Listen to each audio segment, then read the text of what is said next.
The night my son unlocked a secret I never knew I had. What if the person you thought you knew best revealed a side of themselves and of you that shattered everything you believed about love and family? That's what happened to me the night my son locked the door and finally told me everything. You won't believe what came next. Hey everyone, and welcome back.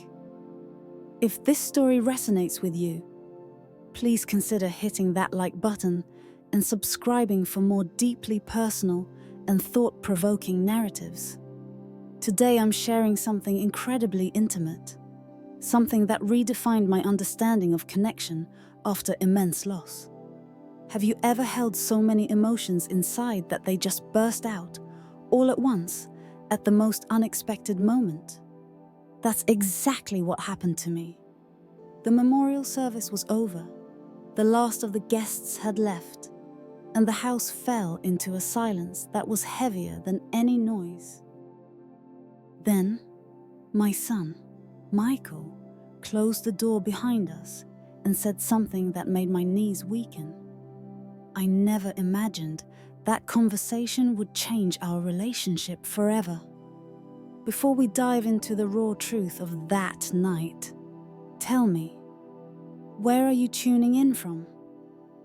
Are you watching from a bustling city like Chicago, a quiet town in North Carolina, or somewhere sunny like Florida? Let me know in the comments below. It makes me feel like we're sharing this journey together. Let me take you back to that evening. The house was far too quiet. After hosting over 30 people, you'd think I'd welcome the peace. But this silence wasn't comforting. It pressed on my chest, making every breath feel a little harder. My husband, Robert, had just been laid to rest.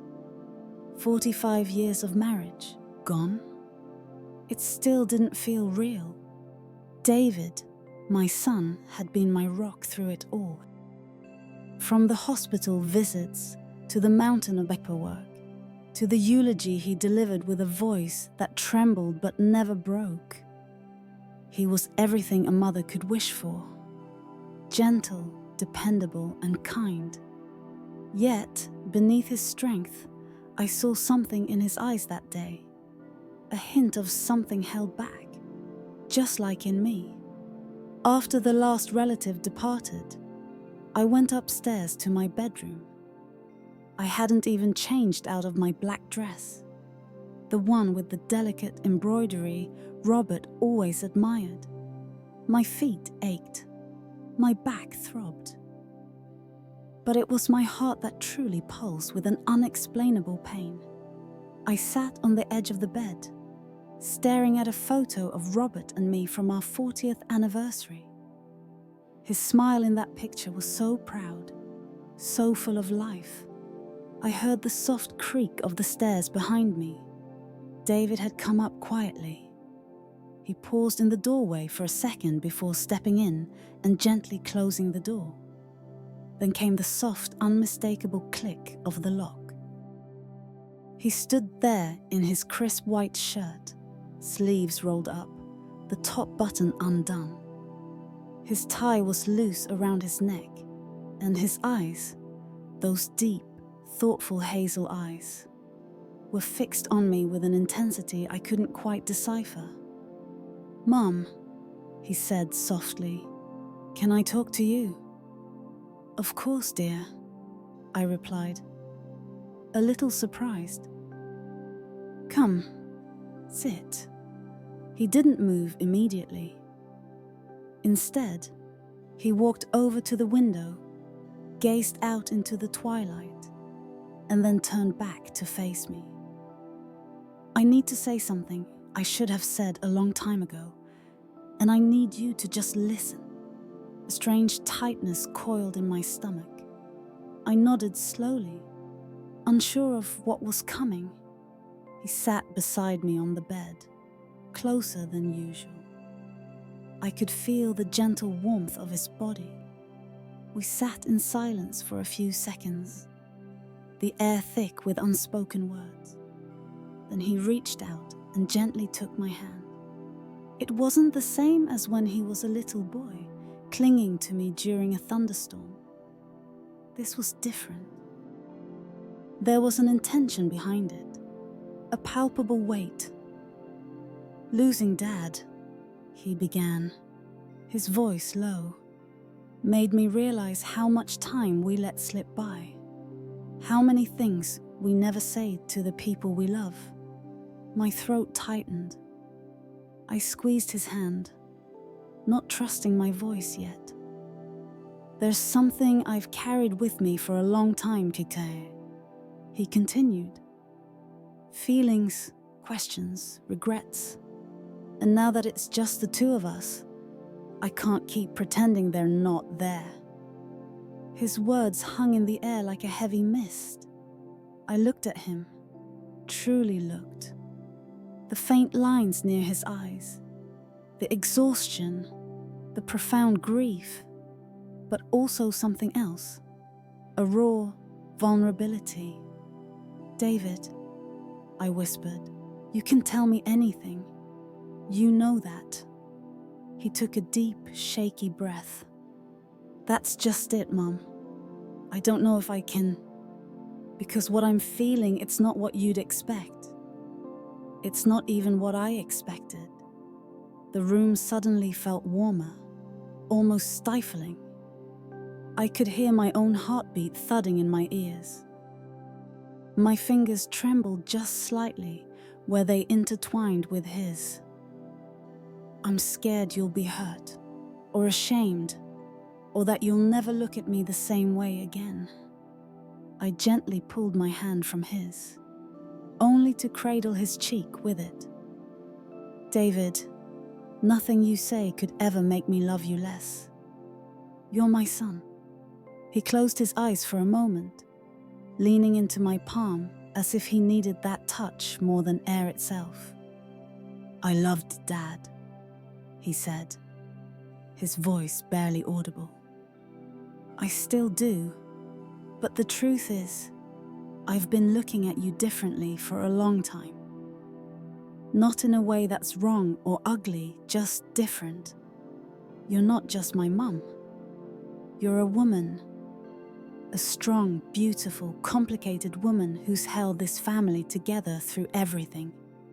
And I've seen sides of you lately. How you cared for Dad. How you carried yourself. That made me feel things I didn't expect." I slowly pulled my hand away. Not in anger, but in a profound state of uncertainty. I turned my body slightly, needing space to think, to breathe. He didn't move. The silence stretched, amplifying every unsaid thought. I felt so many emotions at once. Disbelief, confusion, a strange warmth, and even a flicker of guilt.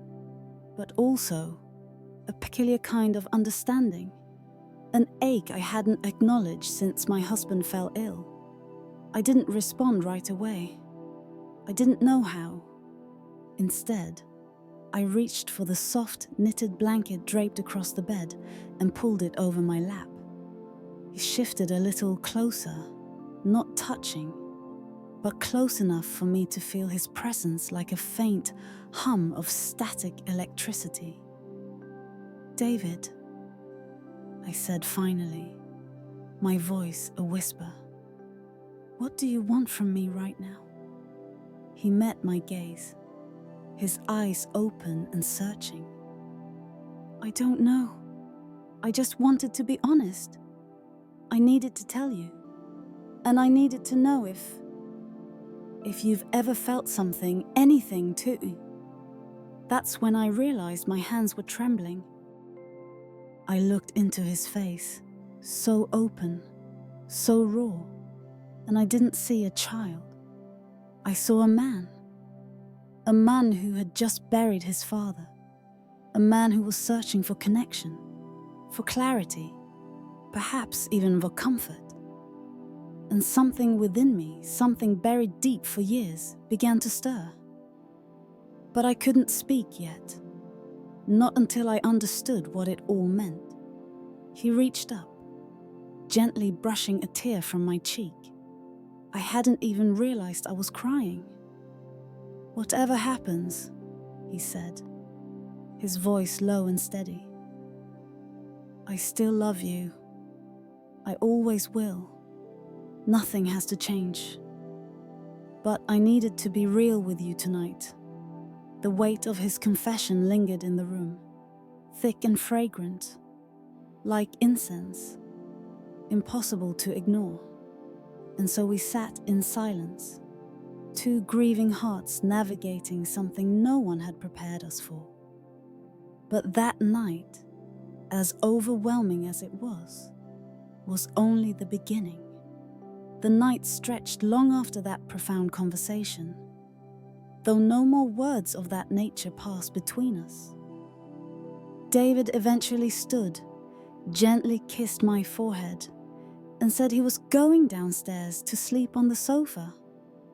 I nodded, still trying to make sense of the tumultuous emotions pulsing through me. I lay awake for hours.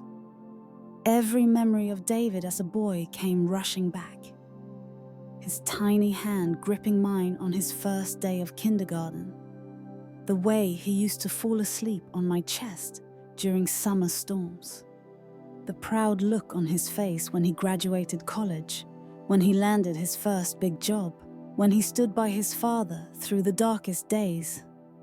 But now he was a man who had just laid his father to rest. A man who had looked at me with a confession that still echoed in my bones. At some point, I must have fallen asleep, because I woke to the soft clatter of dishes downstairs. The morning sun was filtering gently through the sheer curtains.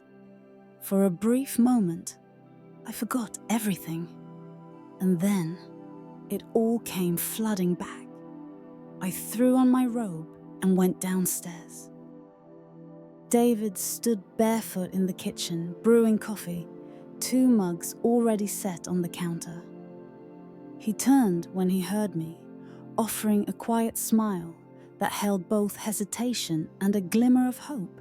"Morning," he said softly. "Morning," I replied, my voice a bit hoarse. "You didn't have to make coffee." "I wanted to," he said, gesturing to the table. "Thought we could talk if you're ready." I nodded. "Let me just wash my face." When I returned, he was seated at the table, the morning paper untouched beside him. I sat across from him. The kitchen felt familiar, yet something about it had irrevocably shifted. Or perhaps it was us who had changed. We sipped in silence for a while, the aroma of fresh coffee filling the air. Then I spoke. "David, what you said last night, it caught me completely off guard. Not because I'm angry or upset, I'm truly not, but because I never thought we'd have a moment like that. A moment where everything inside gets cracked wide open." He looked at me carefully, his expression unreadable. "Do you hate me for saying it?" "No," I said quickly. "Never. You were incredibly brave to say it. Honest. I admire that in you." He let out a long breath, like he'd been holding it since the previous night. "I didn't want to keep pretending, Mom. I didn't want to just smile through our grief and go back to my life, always wondering that if I'd missed something real between us." His words pulled at something deep inside me. Not lust, not confusion, but a profound emotional intimacy I hadn't felt in years. Not since Robert had fallen ill. Maybe even before that. "You said you've been feeling this for a while," I asked, keeping my voice as calm as possible. He nodded. "Yeah. At first, I thought it was just admiration. Then, during Dad's illness, you were so strong, so present.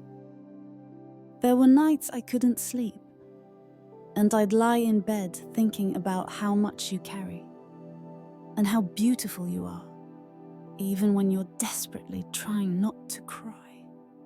I closed my eyes for a moment, letting his words sink in. No one had looked at me as a woman in a long, long time. Not truly. Not since the early years of my marriage. Not since the relentless weight of birth giving, and life had aged me faster than the calendar did. I'm not who I was, David, I said, opening my eyes. I'm 72 now. I'm a widow. I've got aches and tired bones, and you're still the most beautiful woman I know, he said, cutting me off gently but firmly. And it's not about age or appearances, Mom. It's the way you talk to people, the way you truly listen, the way your hands offer comfort. That's what I see. That's what I feel drawn to. I didn't know what to say to that. My heart was racing again, just like it had the night before. And then he shared something that truly caught me off guard. I remember one night, he said, his eyes now downcast, his fingers tracing the edge of his coffee cup. I was sane. You had just come home from your shift, exhausted. You didn't know I was awake. You were standing in front of the bathroom mirror, brushing your long hair out of its bun. You looked so tired, so utterly weary. But something about you in that moment, I don't know, it stuck with me. I saw you, not just as my mom, but as someone real, someone I wanted to protect too. That memory hit me like a powerful wave. I remembered that night. I remembered being too utterly exhausted to even cry. I felt guilty, he continued, his voice stuttered, for years, for noticing, for feeling those things. But after Dad passed, I couldn't keep pretending it was just a passing thought. It was something more. I reached across the table and gently placed my hand over his. I felt something last night. I admit it. When you took my hand, when you looked at me, I felt something stir in me. Something I hadn't felt in a long, long time. But I didn't know what to do with it. I still don't. He looked up at me, his eyes a little red, a little glassy. You don't have to do anything, Mom, he said, his voice filled with a quiet intensity. I just needed you to know, because whatever happens, I need our bond to be real, not one full of masks and silence. I gave his hand a gentle squeeze. I appreciate your honesty, David, and I want you to know, I don't see you differently. I see you more clearly now. And maybe, just maybe, I see myself more clearly too. We sat there as the morning sun shifted, casting golden light on the kitchen walls that had heard so much, seen so much. Eventually, I stood and began tidying up the kitchen. David helped. Our fingers brushed a few times. Nothing dramatic, but those brief touches lingered, a subtle current. That day passed quietly. No grand declarations, no major decisions were made. But something unspoken lingered between us, soft and pervasive as a whisper. If you're finding comfort in this story, please take a moment to share it with someone who might need to hear it.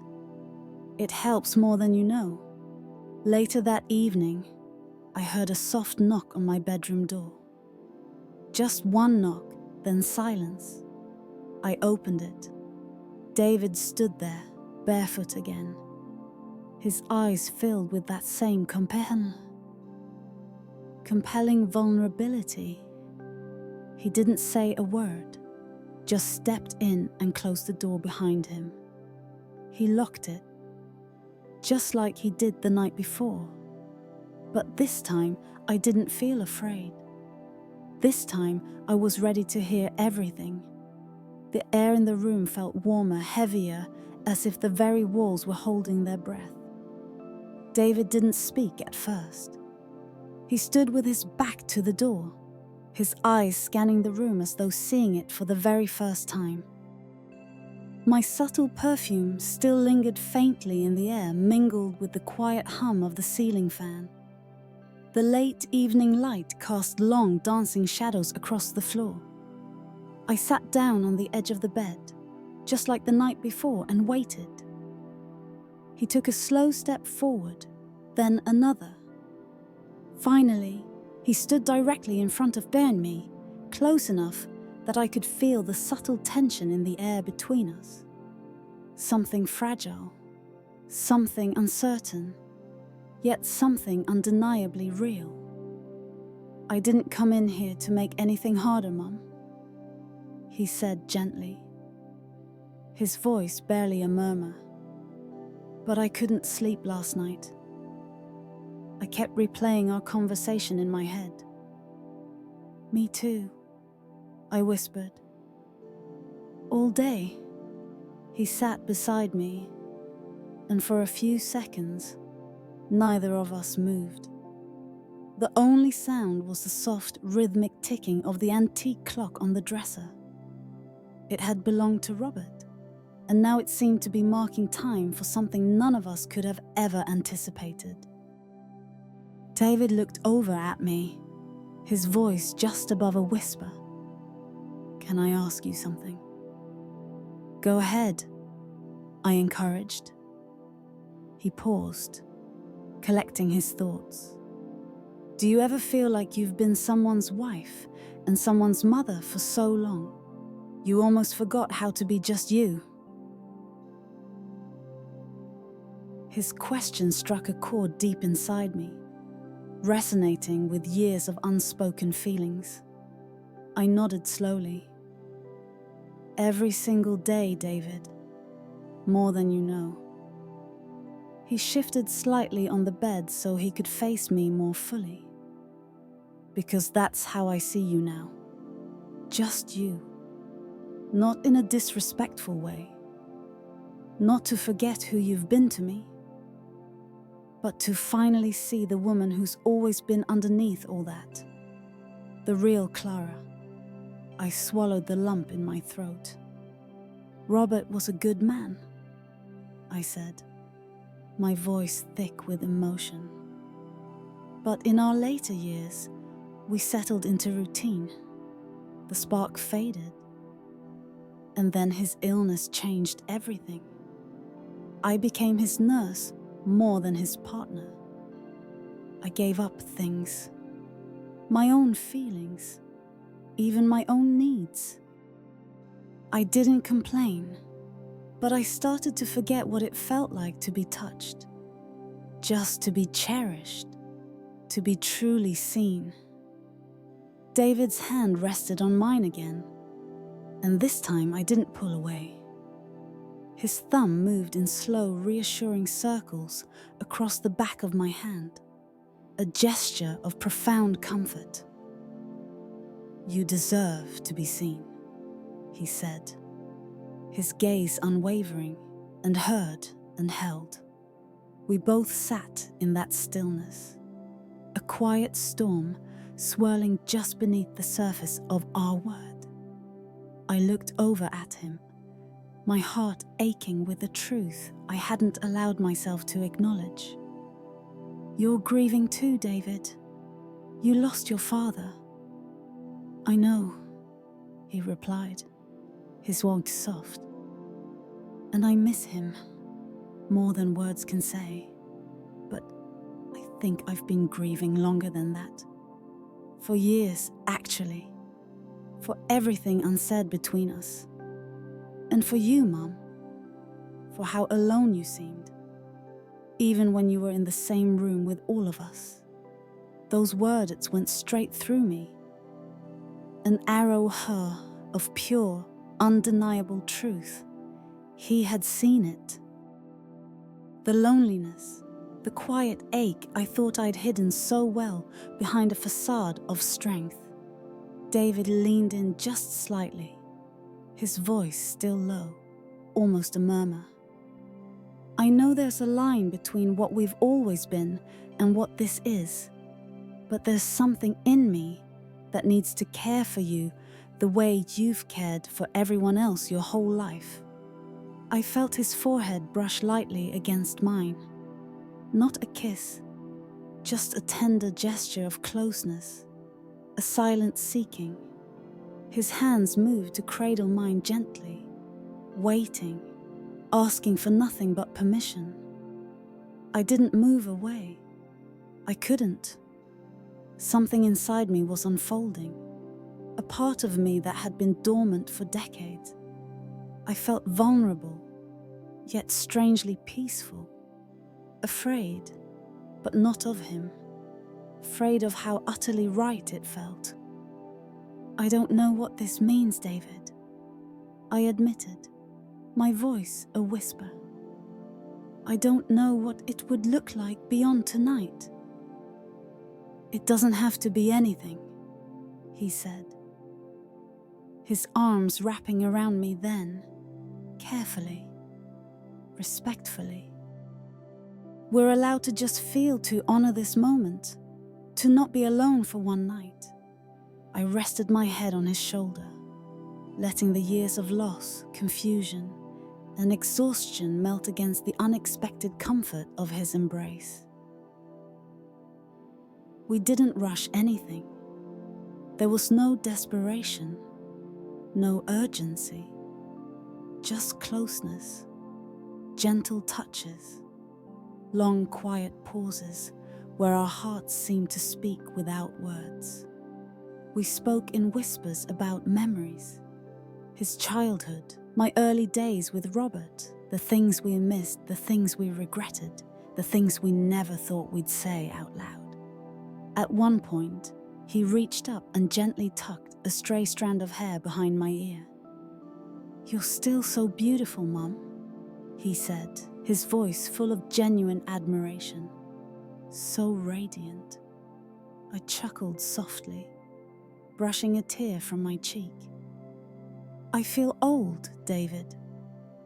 "You're timeless to me," he replied. And I believed him. We lay side by side on the bed, not tangled, not frantic, just there, together. His hand never left mine, a constant, reassuring presence. I don't think I've ever felt more deeply connected to another human being than I did in that moment. And for the first time in a long while, I felt truly cherished. Not for what I could give or do or fix, but simply for existing, for being seen, for being held. That night, we didn't cross any irreversible lines, but emotionally, we both knew something fundamental had changed. Something profound had grown between us that couldn't be unspoken. And as I drifted into a peaceful sleep with David beside me, I knew that the next morning wouldn't erase what had happened. It would only ask us what came next. The morning light filtered through the curtains, softer and more forgiving than the day before. It danced gently across the quilted bedspread, highlighting the lines in my hands, the gentle curve of David's shoulder beside me. We hadn't spoken yet. We didn't need to. There was a strange, profound peace in waking up next to him. Not passion, not confusion, but stillness. A quiet kind of understanding that made everything from the past 2 days feel less like a tumultuous storm and more like a tide that had always been moving toward this very shore. He stirred slowly and turned toward me, blinking the last vestiges of sleep from his eyes. His hand reached for mine under the covers, and I let it, without a flicker of hesitation. "Morning," he murmured, his voice still thick with sleep. "Morning," I whispered back, brushing my thumb across the back of his hand. We lay there like that for a while. No pressure, no expectation, just two people in the same space, sharing the same comfortable silence. I stared up at the ceiling, thinking about all that had happened, about the immense weight we'd both been carrying, and how strange it was that in grieving the same man, we'd found something in each other that neither of us had ever expected. Eventually, David sat up and swung his legs off the bed. "I should probably make us breakfast," he said, rubbing the back of his neck. "David." He paused, his back to me. "We need to talk," I said, sitting up as well. "Really talk. About what this means for us." He nodded slowly. "I know. I've been thinking about it too." We met in the kitchen a little while later, over scrambled eggs and toast. The morning sun streamed in, lighting up the countertop in a warm glow. I poured us both coffee, and we sat across from each other, a mirror image of the day before, but with a gentler, more resolved tension now. "Last night," I said, stirring a spoonful of cream into my cup, "meant something profound. But I don't want you walking away from this confused or feeling like you did something wrong." "I don't feel that way, Mum," he said quickly, looking directly at me. "I don't regret anything we shared. I feel closer to you than I ever have. Not just because of the emotions, but because we were truly honest with each other. I don't think I've ever been this honest with anyone in my life."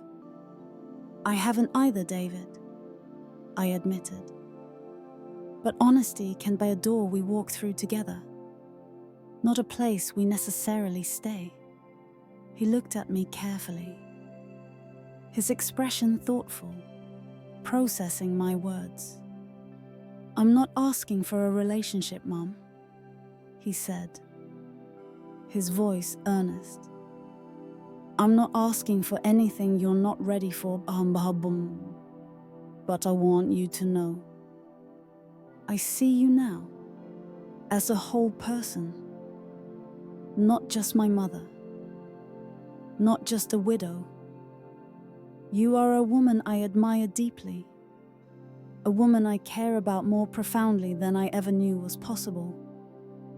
His voice shook a little near the end, betraying the depth of his feelings. I reached for his hand again, intertwining our fingers. "I feel it too, David," I said, my voice soft but firm. "But we also have to hold that feeling with immense care, because what we shared last night, it came from grief. From love, yes, but also from a very raw, very deep vulnerability." He nodded, acknowledging the truth in my word. "I know. We both needed something last night," I continued. "Not just comfort, but a profound connection. And while I don't regret it for a second, I don't want us to pretend it didn't change things between us." David looked away, out the window where the garden bloomed in vibrant colors.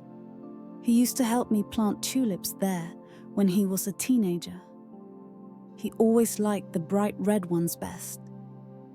"I think what it changed," he'd said quietly, his gaze fixed on the garden, "was how I see love. I spent years chasing the idea that love had to look a certain conventional way. But last night showed me that love can be quiet, simple, Just two people holding profound space for each other, when the world feels too heavy to bear alone. I felt tears sting my eyes again, not from sadness, but from a profound recognition, from the simple, undeniable truth of his words. I don't know what happens next for us, David, I said, reaching for a napkin to dab my eyes. Maybe we just go back to our lives, carrying this night with us, tucked away where it's safe. But whatever we decide, I need to know that we'll always be honest with each other, always kind. We will, Mum, he said, meeting my gaze, his own eyes clear and steadfast. I promise you that. We spent the rest of that day together, not as mother and son in the conventional sense, but as two human beings, deeply connected and healing. We cleaned up the last of the memorial flowers. We carefully sorted through Robert's things, laughing softly at old photos, shedding quiet tears over his favorite worn books. There was no tension between us, just a quiet knowing, a comfortable understanding. When evening came, David packed an overnight bag. He was heading back to his apartment in the city. As he stood by the door, ready to leave, he turned to me. "Can I hug you before I go?" "Always, David," I said, without hesitation. His arms wrapped around me tightly, longer and more tenderly than usual. I held him just as tightly, burying my face in his shoulder. We didn't speak. We didn't need to. As he finally pulled away, he gently touched my cheek. "You're stronger than anyone I know, Mum. And you're gentler than you think, David," I said back, a soft smile on my lips. He smiled, a genuine, peaceful smile. "I'll call you when I get home." And then he was gone. The door closed behind him, and I stood in the hallway for a long while, breathing in the silence. It didn't feel so heavy anymore. It felt full, as if the house still held warm pieces of the profound connection we had shared. I went back to my room, sat on the edge of the bed, and looked at the same photo of Robert and me I'd stared at just days ago. This time, I smiled at it, a true, soft smile. "Thank you, Robert," I whispered. Not because I was leaving him behind, but because he had brought me this far, through all the pain, all the years, and somehow, through his passing, I had reconnected with a son who could love me with a truth I hadn't known I needed, and in doing so helped me rediscover myself. Some people will never understand what David and I shared that night, but I do, and he does. It wasn't about breaking boundaries. It was about finding profound healing in the most unexpected place, in each other. And that, in itself, was enough. Sitia Koi video. This journey of healing and unexpected connection taught me that sometimes the most important conversations happen when we least expect them. If this story touched your heart, please give it a thumbs up and consider sharing it.